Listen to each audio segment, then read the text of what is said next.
in the National Assembly. They've come up with their own leaders, but then there have been rumblings from within the ruling party saying that it doesn't have anything to do with that.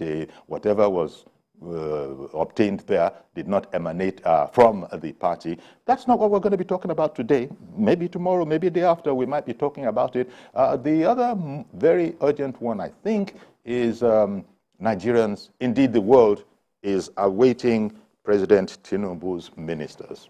As you know, the Constitution says that 60 days, not that Buhari was able to do it in 6 months, I beg your pardon, not 60 days. Not that Buhari was able to do it in 6 months, but it's law now that the president must indeed present his ministers to the National Assembly in a timely manner. 60 days, I think it is, and Tinubu is not going to wait for 60 days, is what everybody is saying. So what is the cabinet going to look like? What are the expectations? Who's going to be in there? The speculation is humongous on social media. Let's talk about that. And this morning, two specialists, Kayode Esuola, he's a research associate, professor of political behavior, Institute of African and Diaspora Studies, and the University of Lagos. He kindly joins us. He's out of town, but thank God for technology, he's not out of reach. Kayode is reaching us from Ibadan via Zoom. Good morning, Kayode. Good morning, Yori. Okay, great. Thank you for making time for us. And Barrister Fred Nzeako, he's a lawyer, goes with the title that I gave, and he's an economist and a public administrator. Barrister Fred Nzeako, my brother. My Oga. Thank you. I know Sabi Buko. Thank you. Good to be with you, sir. Thank you for making time for us this morning. Thank you. Okay, then. Okay, Kayode, I'm going to start with you, if I may. Everybody is anxious to know what the composition is going to be. The composition of President Tinubu's cabinet is going to... Okay, I hear that. Don't worry about it. We will be joining up with Kayode, Professor Kayode Esuola, shortly. These gizmo things, it happens now and again. But Fred is in studio, thank God for that. Everybody is waiting. We were talking before coming on air about, it's not just Nigerians, even the world is waiting. And on social media, as you know, there have been all sorts of speculations. I mean, you see, there's no beating the Nigerian. When it comes to football and who should be in the flying Super Eagles, we know, we know. Never mind what the coach and his people are saying. So people have been doing that kind of thing. What do you think about the composition of President Tinubu's cabinet? Yes, in the first instance, you rightly said that the world is waiting. You recall that recently a team from United Kingdom came and they said they are waiting for the president to announce his cabinet. Yes. So they will know how to deepen. The already existing relationship. Cordial relationship between Nigeria and the United Kingdom. Every other country is feeling the same. And the anxiety is even more on the side of Nigerians because Nigerians cannot wait to have a team that will work with Mr. President to start bringing the much expected dividends of democracy, under his regime. Nigerians cannot wait to have a team that will begin to put those policies in place, those measures that will make their life more enjoyable, more livable, will increase welfare and the rest of them. And Nigerians are also expecting to know who and who will be there, so that peradventure, Mr. A's relative, or Mr. A's friend, Mr. A's associate, or Mr. B's associate, or Miss B's associate is there. So you begin to know that, this is our government. You can't take it away. But I was going to suggest that maybe those days are gone. And what we're talking about now is everybody is talking about a round peg in a round hole. That round peg belongs somewhere. In other words, first of all, if, for example, you have made a minister of information, I now tell my people, my friend is now a minister. At least if anything doesn't happen, he will hear my criticism of government and make it useful for the people. But that's on one right? level. So that is one level. On the other level, every state, there are strictures. The president can't just choose any old how. Oh, no. Constitutionally, every state of the federation must be represented. You recall that you said that Mr. President has 60 days. You know, it was a fallout of the experience we got under President Muhammadu Buhari. But it is President Buhari that signed into law that thing. Yes, but when he came in 2015, the law was not there. Yeah, 6 months, we were still waiting. The law now came in from that experience. We just said, we can't keep waiting like that because the rest of the world will be laughing at us and saying, these people are not ready. Now, the law is now 60 days, but I'm sure that Ashwaju, our new president, is not the type of a man that will wait till the kingdom come to appoint his cabinet. So very soon, of course, we heard that any moment from now, the cabinet list will be out. What is now important is who and who will be in that cabinet list. And one thing is very critical. The people, the men and women that will join him to reshape Nigeria must be competent. Indeed. Must be competent. And that is... that word competency, merit, exactly, cannot be compromised. Thank you very much, Fred, because that's where I wanted to interject about that. Hasn't it changed now where even among what you also said, what you've just landed with is of paramount importance? Yes, but the other one, which is as primordial as it is, those are internal sentiments and emotions. Yes. Every individual in the country will be nothing. Okay. For those outside Nigeria, I mean, our development partners, they are more interested in who and who are coming in terms of round peg being in a round hole and square peg being in a square hole. Men and women of capacity, merit, integrity, and competence, and above all, love for the people. A man can be very competent, but does not love his people. It will reflect in his attitudes. He will not hear the cries of the downtrodden. Yes, he's a very competent fellow, but he doesn't hear the cry of the downtrodden. And that was what Moshood Abiola said then in 1993, when he raised the hope of the people and said, I suffered deprivation as a young chap. Now I am a rich person. I know the difference. I will hear your cry, and I will listen to your yearnings and aspirations, and I will make it good. I think President Bola Tinubu equally has a cut of that expression because he was very, very close with Moshood Abiola. That's right. Then he is a man who understands the cry of the people. We cannot sit here and enumerate all of them because they will be inexhaustible. But what we must say is that that cry of the people is still there. Mr. President, put in men and women that will join you to clean the tears and wipe the tears of the crying Nigerians. Indeed. We can now, speak with our associate Prof. Kayode Esuola, who is reaching us via Zoom today. There was a little technical, a Zoom technical thing. So, Kayode, we're on to you now. So we've just been looking at the way people, sort of think about it. Tinubu was going to hit the ground running. There's a sense in which he's done that. There is also a sense in which people think that actually his cabinet would probably have been ready, but for crossing the T's and dotting the I's. Now, I was just suggesting in here, I don't know if you heard it, if you had come back at that time, that it seems like a tough job, but one thing that I'm guessing is that it's going to be all about efficiency, competence, people who are competent, and only people who are competent are going to be in that cabinet. But give me your thoughts, your overview on the anxiety of everybody to know what President Tinubu's cabinet is going to look like. Yori, could you just summarize? Okay, we're still having this technical... that again. Okay, yeah, I will. Long story short, President Tinubu's cabinet, expected cabinet, it's important, of course, because no president can work without a cabinet.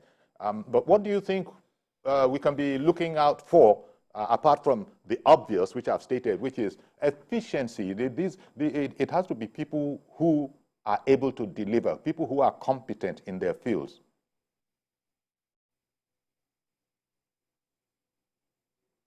Kayode, can you hear me yet? Yeah, I can hear you, Yori. Thank you very much. Okay.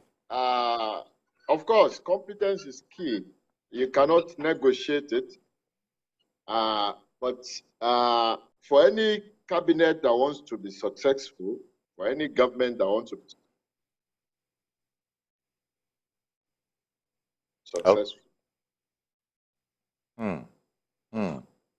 that competence, a country like ours, in a country like Nigeria, where we have series of internal contradictions, where we have crisis of hegemony, crisis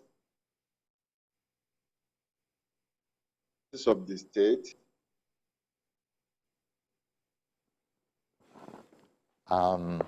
We're so sorry about this, Cowdy, and indeed to our viewers, but you can see that there's something of a break in the Zoom transmission. This is not from us, but people are aware of this. So sorry about that. But yeah, he was going to another very important area, and this is where even the Constitution has tried to work on this. As I was making the point that there must be, there are 36, states, so that immediately says to you, there can be at least 36 ministers. Yes, there are levels of expectations. Yes. One, we have dealt with the expectations of the personalities, the personnel themselves, the people themselves. Now, the next level of expectation is level of spread. And, that's right. And representation. That's right. That's where the constitutional provision now comes in, that every state, as a component state of the country, must be represented in the cabinet. And that is why you have, by virtue of that constitutional provision, you must have at least 36 ministers and one representing the FCT. That's right. Because in this matter, Section 277 says in matters like this, the FCT will be treated as a state, even though it is not entirely a state. It isn't. In stricto sensu. But now you are looking at a minimum of 37 ministers. In some cases, because there are mighty pressures on Mr. President usually to appoint more, that's the whole idea of the ingenious way of saying want to represent each geopolitical zone, thereby now enlarging the number. But we have always said that such enlargement of the number equally enlarges our recurrent expenses. Exactly. Equally enlarges our recurrent expenses. And people have been preaching, leaner government. Leaner government. So one of the things that those who are in development management of Nigeria would advise that Mr. President, as much as possible, if he can do that, should not go beyond this provision, because if it was possible for him, if not that is a provisional constitution, he possibly would shrink the number of ministers. But if he does that, that would be running against the provisions of the law. Now, and it's a constitutional matter.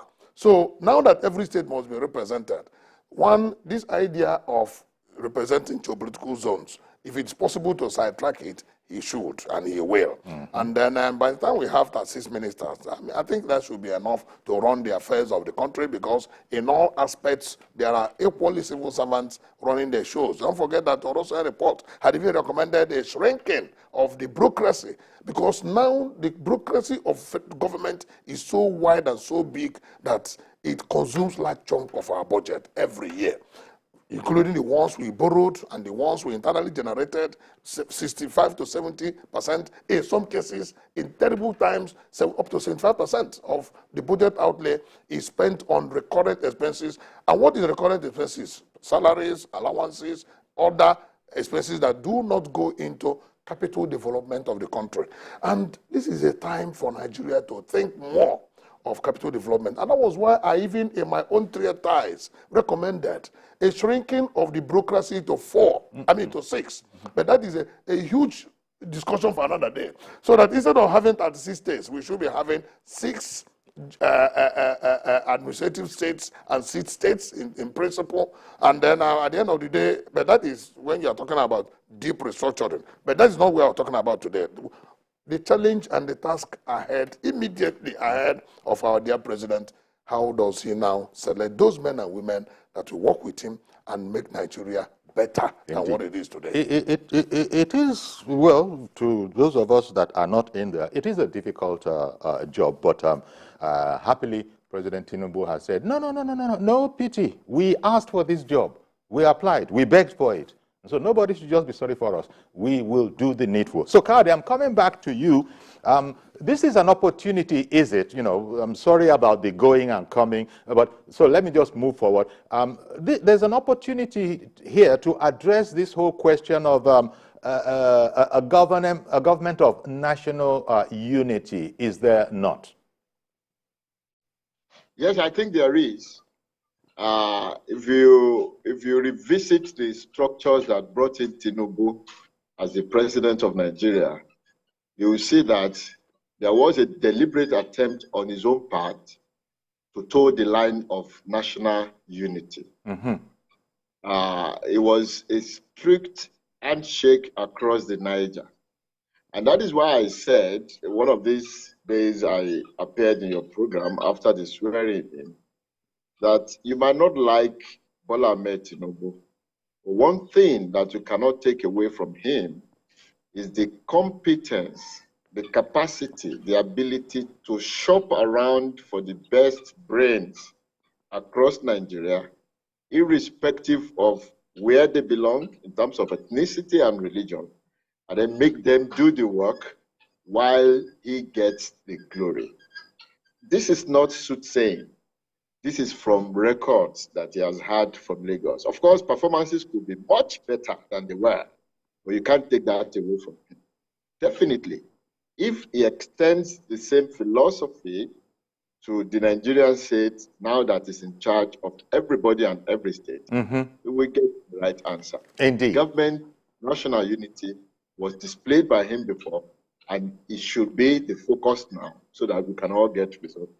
Indeed. And Kade, to stay with you, because I don't like the way this technology is doing us. So now that I have you, let me just stay with you for a while, just for one more question. There's the whole matter about the National Assembly. I think he applied to them and they granted him 12 special advisors. So we've seen some of those. And can one look at that? According to the way some people look at it, special advisors, they're all part of the cabinet, but it is thought that the ministers are of a senior rank, even though they're all in the cabinet.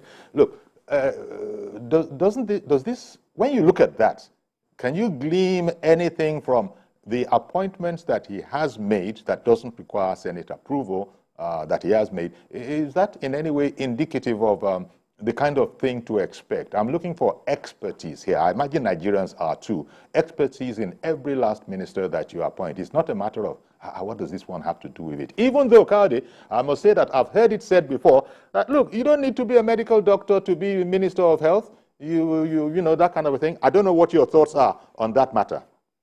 I just worry about coming in with this last part of the intervention. You know, I was saying it before that expertise is bogus, is nebulous. The president is not a political scientist. The governor is not a political scientist.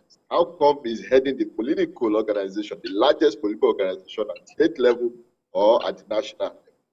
Okay? I agree that there should be competence. But that competence should be looked to, not only in terms of discipline, but in terms of other factors. Hard work, focus, dedication, and like Barrister also said, passion for the development of one's country. I think our word competence should encompass all this. And that is when we can really get results. As I alluded to, you will not doubt that a Tinubu, given his precedence, his trajectory, will not be able to get the best people. I know there will be politicking and counter-politicking, you know, alignment and realignment of forces, pressures here and there. But from his experience, I think he is capable. I'm not speaking for him, but he appears capable given his pedigree. And then we can just trust him for that. Let me quickly also touch on the issue of duplication of ministries, departments, and agencies that people are expecting him to revisit. I have a slightly different view, or maybe not different, something that will add to the already established position. I don't think the problem of Nigeria is the duplication of ministry, departments, and agencies, but lack of competence amongst these agencies. You can run a state and have a huge bill of recurrent expenditure, i.e., personnel form a very, large chunk of your expenses. But are they competent in doing what they are supposed to do? If they are actually doing what they are supposed to do, then they will contribute to the entire system, individually contribute to the entire system, and then give us a very cohesive country. For instance, if you mention some ministries in Nigeria, you will remember that they have been moribund so much over the years that nobody even thinks they are there anymore. Whereas, if they had been there, perhaps an EFCC would not be necessary, perhaps an ICP would probably not be necessary. If we think this way in approaching our advice, our agenda set for President Tinubu, we will look beyond just avoidance of duplication, but ensuring that there is competence and people do what they are supposed to do. Okay. If we do that, we can make use of all these HY moribund, ministry, department, and agencies and activate them towards ensuring that we develop very well as a nation. That's just the addition I want to. Thank you, Kadi.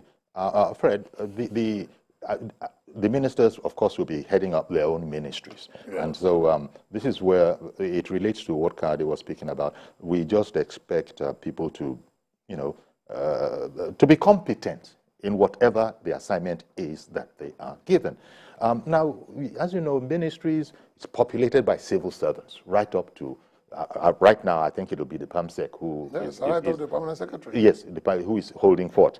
And it is thought that in some cases, what can the minister, what can the minister do? These ministry people, they are the people that are going to show the minister the ropes. First of all, what do you think about that notion that a ministry can actually hold a minister to ransom? Because the minister is the political head.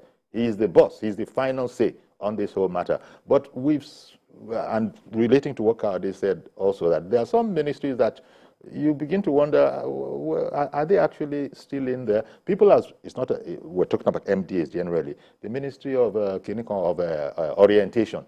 People have said, what exactly are those ones doing?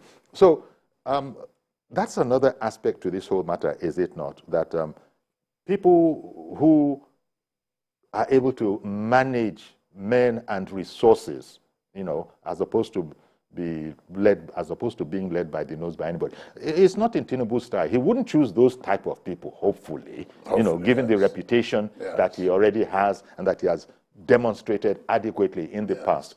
On that aspect. Yes, I agree with him that competence is important, and it's also good that my brother Kayode said that competence encompasses passion. That passion is very important.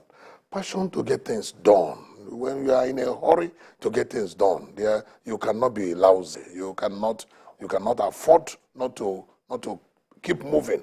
And most times, why it is important that when we talk about the ministers, why it is important that we talk about competence is because the leader, the followers look up to the leader.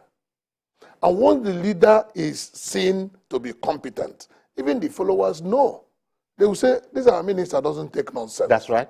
That's right. This our minister doesn't take nonsense. Once you hear the line staff, from permanent secretary to the clerk in the offices, say this kind of a thing, what it means is that if you try to bring nonsense into that ministry, you will not have any protection.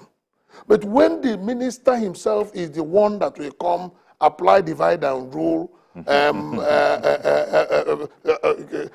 create some gulf between competence and incompetence, and then try to reward based incompetence, you will see the whole place will collapse like a pack of cards.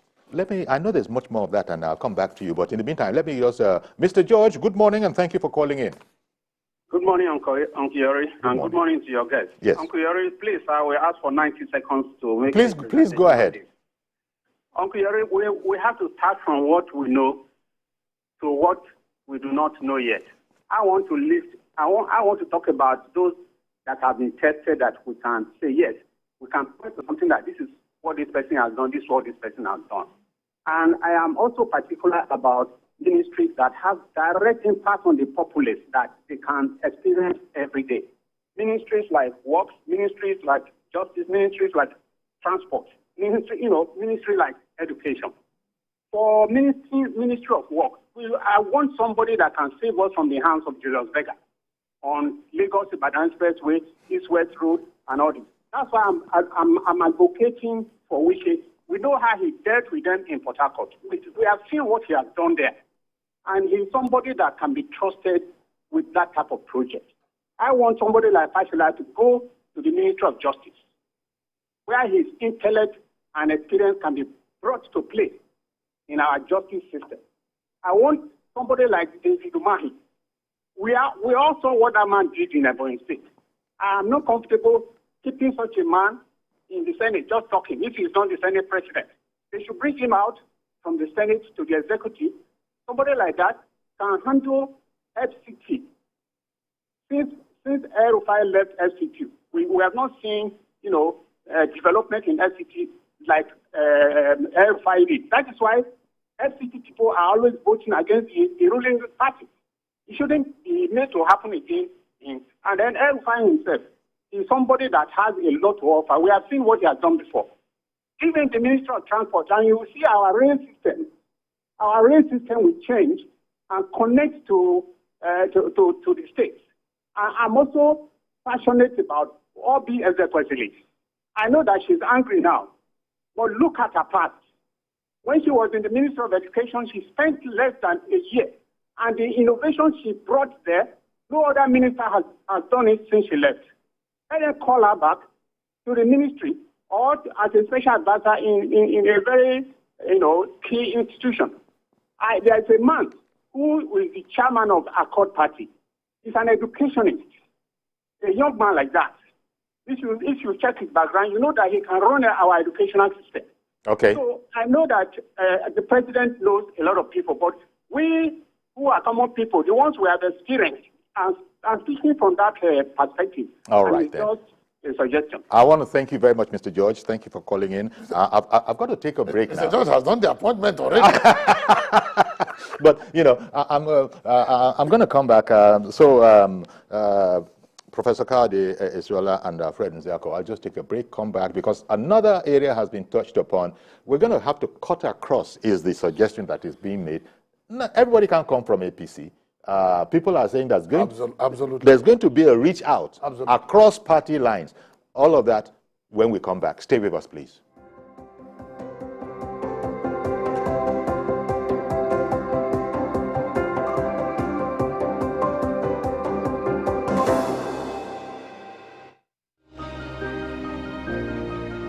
Sometimes it's the story that calls. At other times, the people just want to be heard. School, I need students, but I need teachers. Can't continue like this. Their voices re-echoing through time itself. We haven't done anything. If the tide is high, everybody run for safety. Their tears leave a sweet, sour taste for all their demands. A familiar call beckoning for change. In our world, no one expects a disaster to happen. But when it does, we'll be there to x-ray all sides, from the east to the west, north and south. Committee Forum will examine the oddities and challenges to economic development, as well as issues yearning for government intervention. Watch fresh episodes of Community Forum on Sundays by 9:30 p.m. only on TVC News.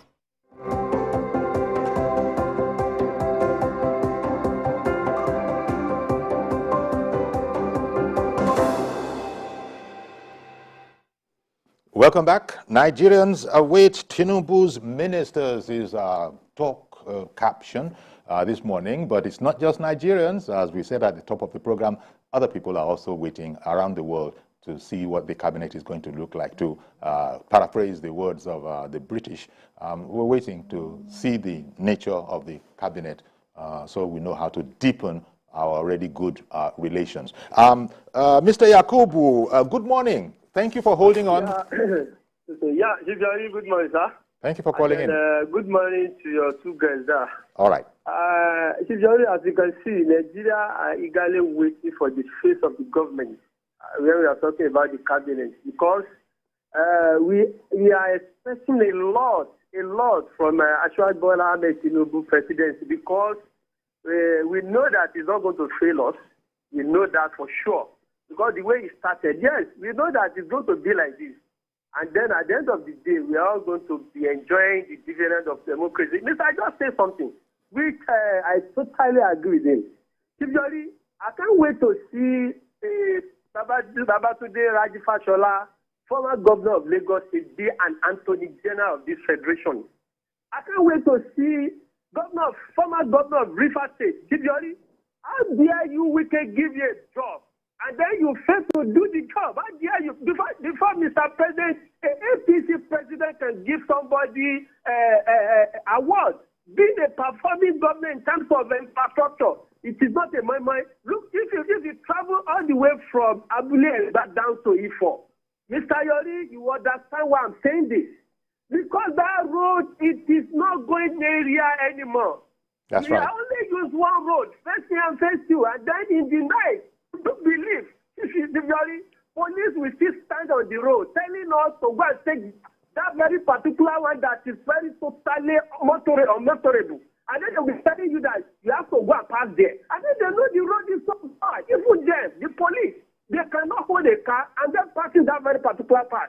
See, if we can become a minister of work in this country, I'm very, very sure in a shorter period of time, that road will be free. Because you will never take a job and go and sleep. And then we will tell you that this is the time you have to deliver this job. Failure to do that, you are good for it. So we can't wait, because the face of the government will tell us how the government is going to be. Because all those ministers, we don't want to see former governors that does not perform. We know them. We know those ones that hold salary.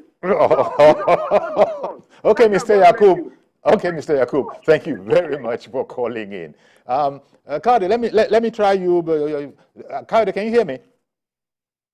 Well, Yori. Okay, so now, in keeping with President Tinubu's earlier statement about the need to unify us all, it goes without saying that in the cabinet there's going to be, and in any case, it's even constitutional. The Constitution, dictates it.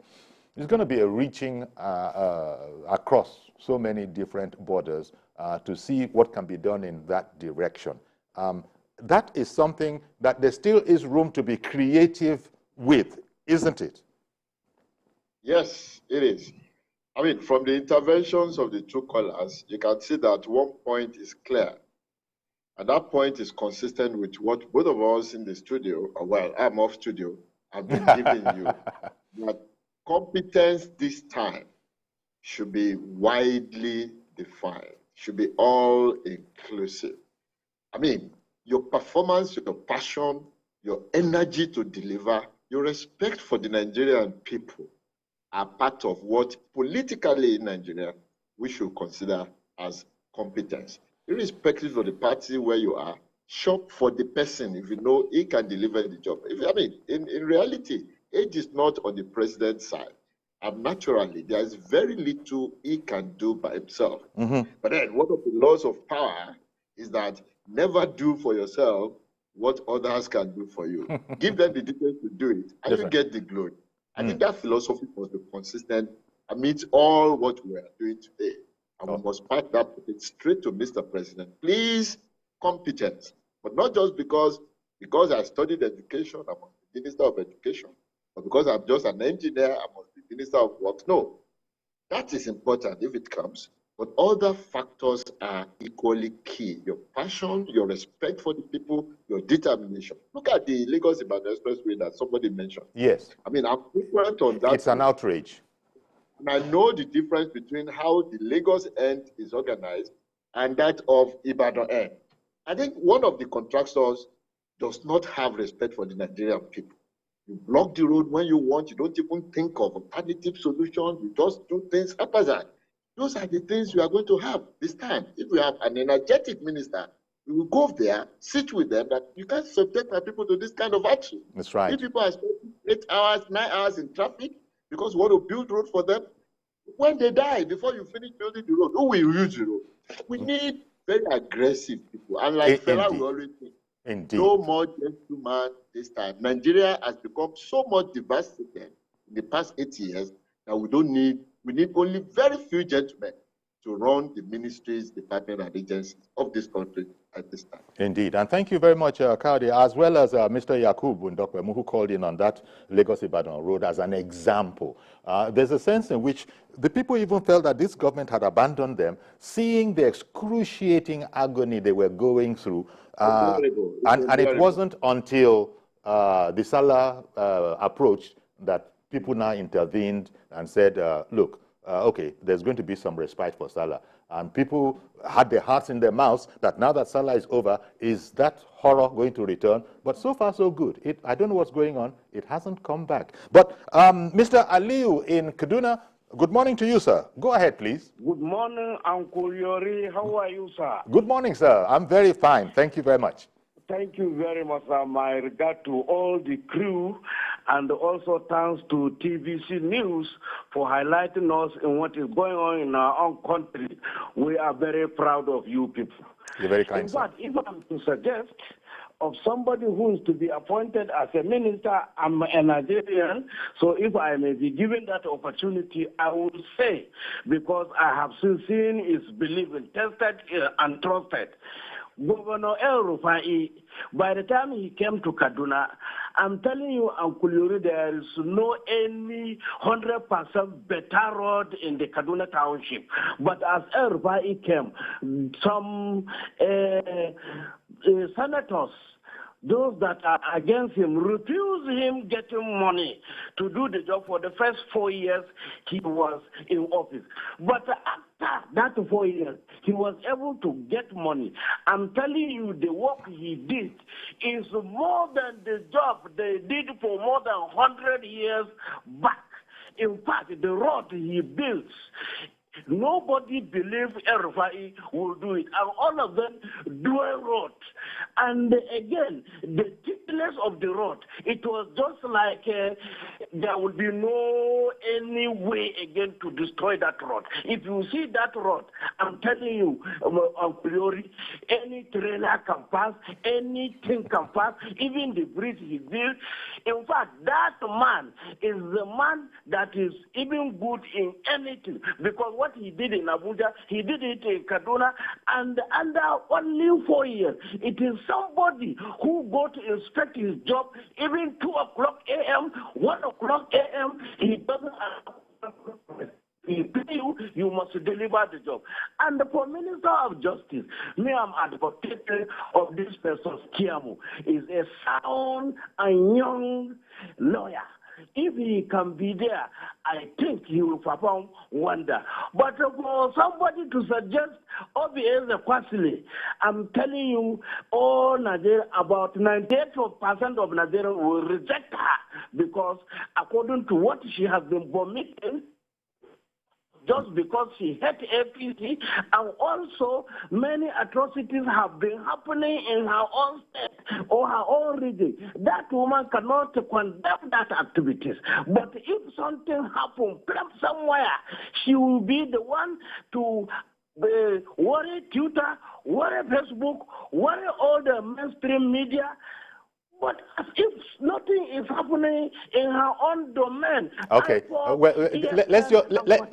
Mr. Aliu. Let's just say you wouldn't suggest her. Even though somebody else has suggested her, you wouldn't. That's all. Let's just leave it as that. Well, thank you very much for calling in, sir. Fred, coming to you on this whole, we continue with this particular aspect of our conversation. Not just reaching across party lines. People are even looking across other lines. Diaspora, for example, the youth have not been, leaned on enough. There's so much capacity in there. It's a whole new day in their generation. But then Tinubu is a man who adapts. Tinubu is a very current and a very modern person. So I wouldn't be surprised to see some names that are coming from, so to speak, off-field. All of us are looking at the field. We know the players on the field. Don't be surprised if Tinubu is bringing in some other players. Yeah, Yuri, I wanted to bring our viewers to this important attention. in as much as everybody has the freedom and the opportunity to say upon Mr. A or upon Mr. B, the narrative and the dialogue is not about picking and choosing, for Mr. President. Ours here is to tell Mr. President the kind of qualities that whoever that he intends to appoint. I told you the expertise of Nigeria would have. And not for us to say, Mr. President, I want Mr. A, I want Miss B, I want Madam Z. Everybody is selecting their team. Now, we are looking at qualities and not persons. That is one. Two, when we talk about national unity, we are looking at appoint people from all walks of life. That's right.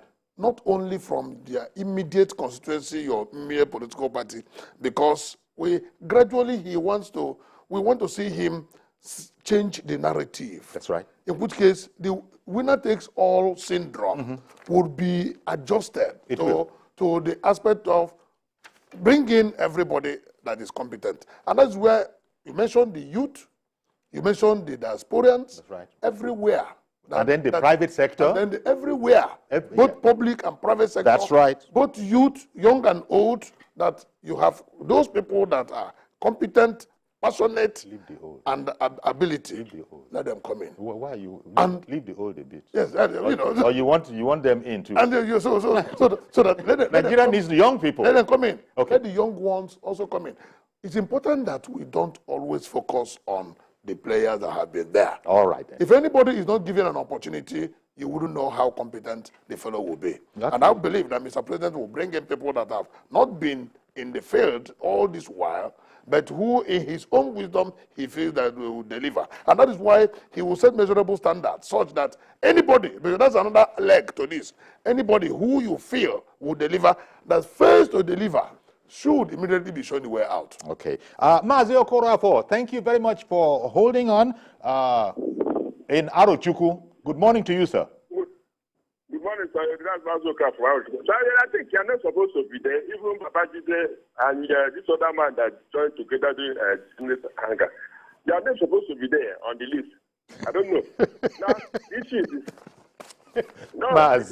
Mazi. At least when you talk about the people that are born for the party, at least you are in short, you carry umbrella, you carry bulala, everything working for the party. At least your names should be there. At least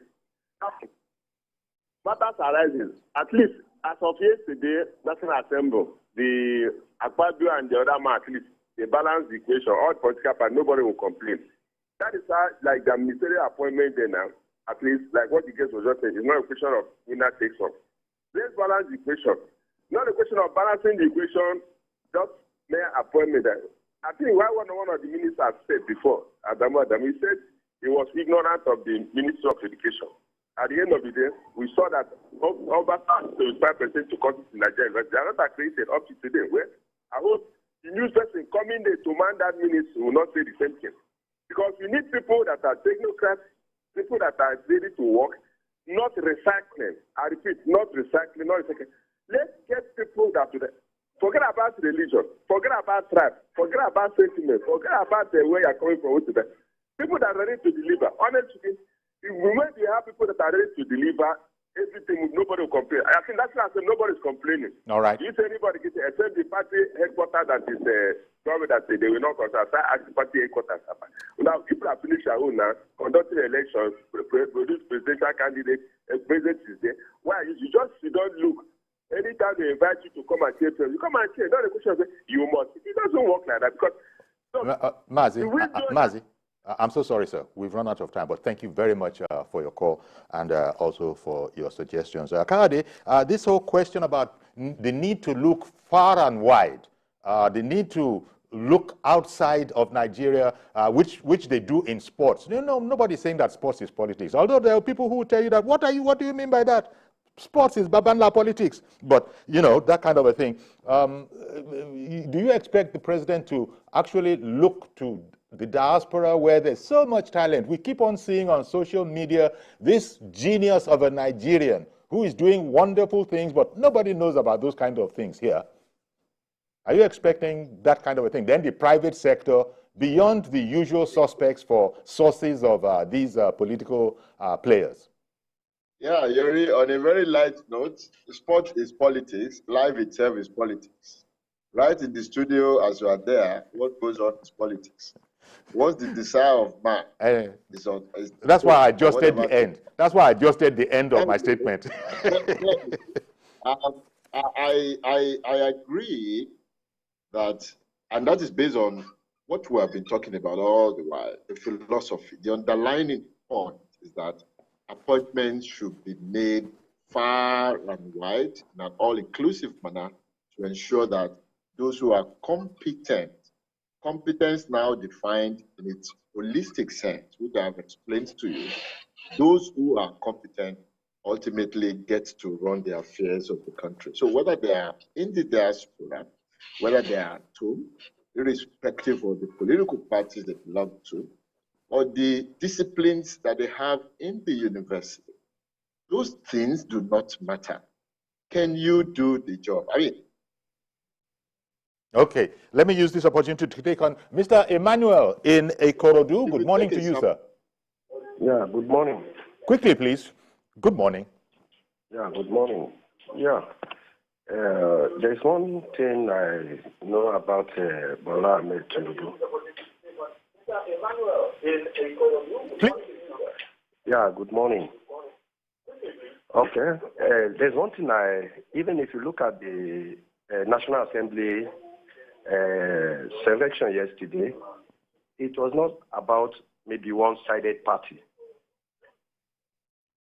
And if you look at it very well, the people they selected from different tribes, and one thing I know about Bola Ahmed Tinubu that I know that he will do is not all about ethnicity, tribal, or party. Tinubu can pick anybody from anywhere if you are competent for the job. And that is what I know about him. And I know that people are saying different people that he may nominate as a minister. But Tinubu know the right people that will do the job. Indeed. Thank you very much for calling in. Really appreciate your call. We're fast running out of time. Fred, yes. You know, so Nigerians, they sort of have their own shopping list. You can see from, from the attitude of callers, yes. I'm sure the presidency won't be surprised in any case because they're taking a lot of this from the very presidency in the person of Bola Ahmed Tinubu and his antecedent, what he has already done. Yes. So the only thing that could happen is that they will be surprised negatively, which I don't think Bola Ahmed Tinubu is going to allow to happen. They won't be surprised negatively. If anything, why I use that, they will be surprised positively because you're just going to have to get some mavericks that people might not have known about, in addition to the pool that we very well know about here. Right? Absolutely. And above all, having appointed, having trusted, and having enabled the men and women to join him, it is also important that Mr. President keeps an eye on them with a view to relieving anybody that does not meet up with the expectations of the government.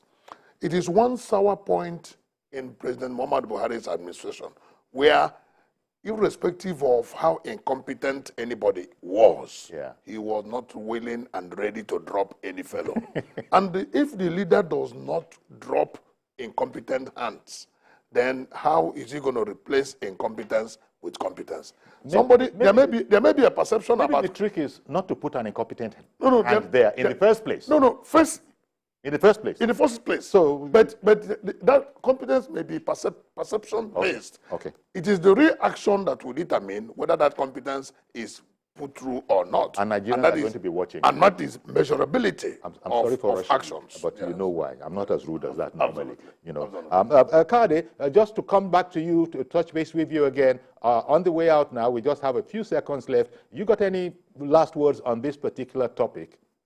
Yeah. Two very quick things, Yuri. Sure. Number one, to help the president purge his own cabinet in case somebody is going astray. There is one very important institution that needs to be strengthened in the country, the National Complaint Commission.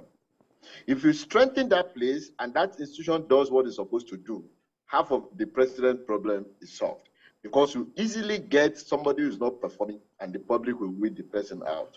Two, I think it's important that in all bids for whoever is chosen to be able to perform, the reward system in Nigeria must be made equitable.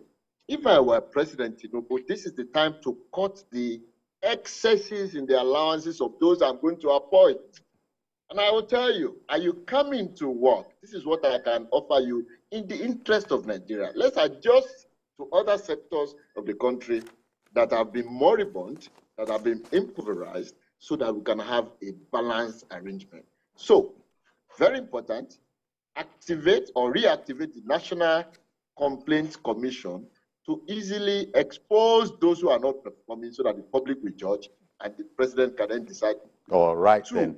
For them to be functioning and for corruption not to be the focus when they come, adjust the reward system of the country so that politics and political appointment will not be seen anymore. We're going to have to leave it there. We're going to have to leave it there, Kayode. Thank you very much. Really appreciate you. Kayode Suola, Research Associate Prof for Political Behavior, Institute of African and Diaspora Studies, University of Lagos. Our thanks to you. As indeed to you, sir, Fred Nzeako, lawyer, economist, and public administrator. Thank you very much, gentlemen, for your insights this morning. Many thanks. You know, we're in Nigeria, and we select for the coach. We select for the coach. So that's our program today. Thank you very much for being with us. Please join us tomorrow for a fresh edition. I am Yori Folarin. Bye-bye for now.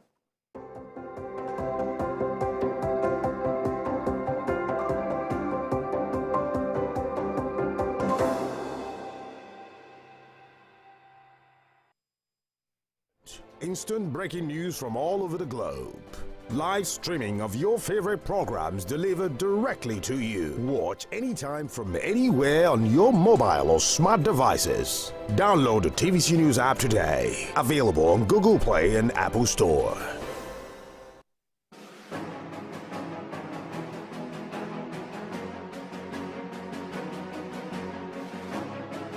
Genuine business people desirous of success in today's environment ignore the taxman only at their own peril.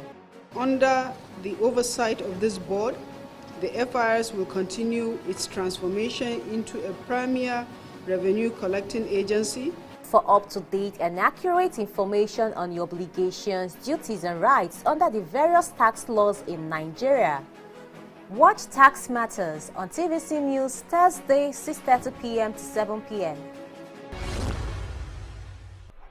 Have you been thinking of where to acquire knowledge without stress and inconvenience? Then what are you waiting for? The National Open University of Nigeria is the place to be. For up-to-date information about the National Open University's programs and activities, join me, Lulu Bankong, on NOUN Update, showing on this station every Friday at 12:30 p.m.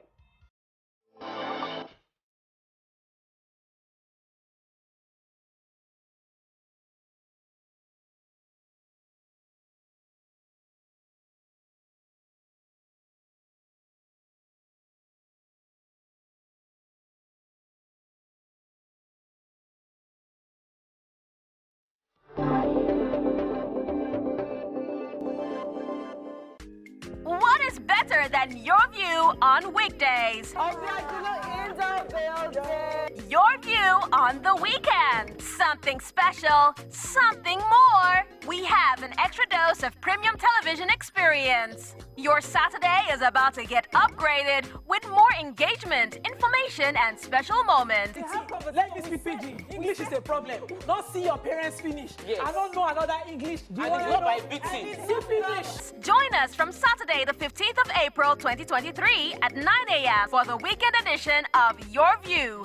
Join the intelligent, dynamic, inspiring, and fearless ladies of Your View as they have the difficult conversation, the thuggery and intimidation, breaking down barriers and defining the narrative. Save the date as we count down to the weekend edition of the most exciting talk show on Nigerian television. It is time for consolidation of recovery efforts in Borno State, devastated by years of insurgency and terror. From security to education, health, agriculture, infrastructure and housing. Every sector has continued to bear the stamp of Zulum's visionary leadership. Join us on Borno Restoration as we track, showcase, and analyze developmental strides of Professor Babagana Zulum and his overwhelming care for the vulnerable. Borno Restoration on TVC News every Saturday at 8 p.m. It's time to restore.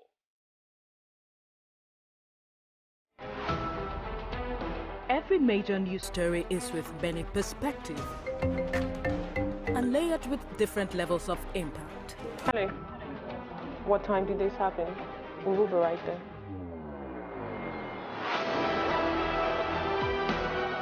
At TVC News, we follow the big and major news, gathering the facts, witnessing the outcome.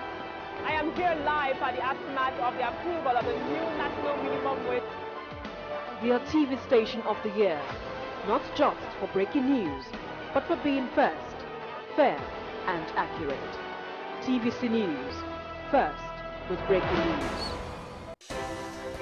At TVC News, wherever the big news story is happening, we're geared up to break it. TVC News, first with breaking news.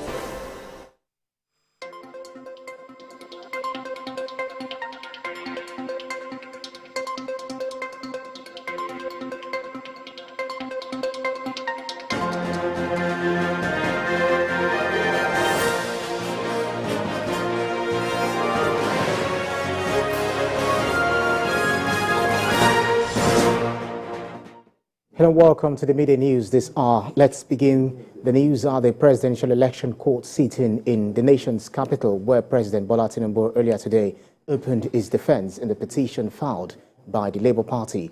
His counsel also tendered 18 certified true copies of documents in his defense. Part of the documents tendered by the president through his counsel proves that Peter Obi has a case of double nomination. According to the counsel, Mr. Obi purportedly resigned his membership from the People